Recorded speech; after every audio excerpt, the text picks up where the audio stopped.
Matin avec vous, Jérémy. Nos enfants et nous, Anne Pémira. Bonjour Anne. La loi a donc été votée à l'Assemblée nationale pour interdire les réseaux sociaux aux moins de 15 ans en France. Application septembre 2026, donc c'est demain. Comment réagissent les parents? Alors plutôt bien, puisque même un sondage nous montre que 3 parents sur 4 y est favorable. On a 83% des parents même qui estiment que ça va faire baisser la pression sociale que subissent leurs enfants pour être connectés en permanence. On a aussi 78% des parents qui disent que ce sera l'occasion de définir des règles claires sur les écrans. Donc finalement, les parents sont contents d'avoir une règle commune pour tous. Ils n'auront plus à être le méchant qui interdit tout. Et les parents, c'est vrai, en ont assez de demander aux enfants de venir à table, de mettre la table, de faire les devoirs, et personne ne vient parce qu'ils sont sur les réseaux sociaux.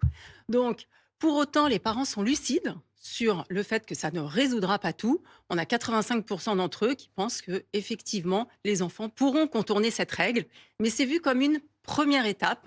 Et de manière réaliste, les parents savent que Rome ne s'est pas faite en un jour.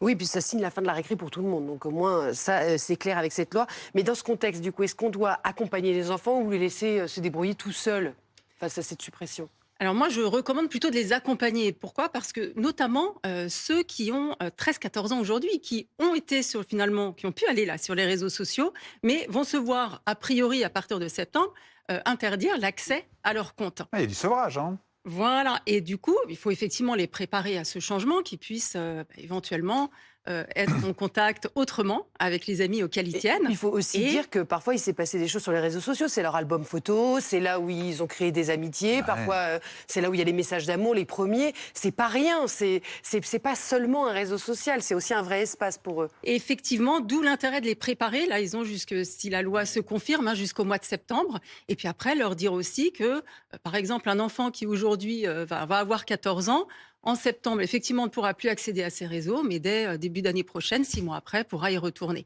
Donc, les préparer à ça pour qu'ils puissent effectivement un peu se projeter, envisager de vivre sans pendant quelques temps. Ça veut dire qu'au quotidien, ça change quoi? Alors, ça va changer pour les enfants, mais je pense encore plus pour les parents. Parce que finalement, ils vont pouvoir récupérer ce temps et cette attention qui a été volée par les réseaux sociaux. Ils vont pouvoir réinvestir ce temps, faire d'autres choses avec leurs enfants. Bien sûr, ça veut dire qu'on ne peut pas interdire les réseaux sociaux et en même temps scroller en permanence sur son téléphone. Donc, il faut être un peu quand même exemplaire sur le sujet. Moi, je conseille toujours aux parents, pas de téléphone, on l'éteint entre 18h30 et 20h30. Et on peut faire comme ça autre chose. Pour ça, il faut se le rappeler régulièrement, en fait, qu'il faut éteindre les téléphones.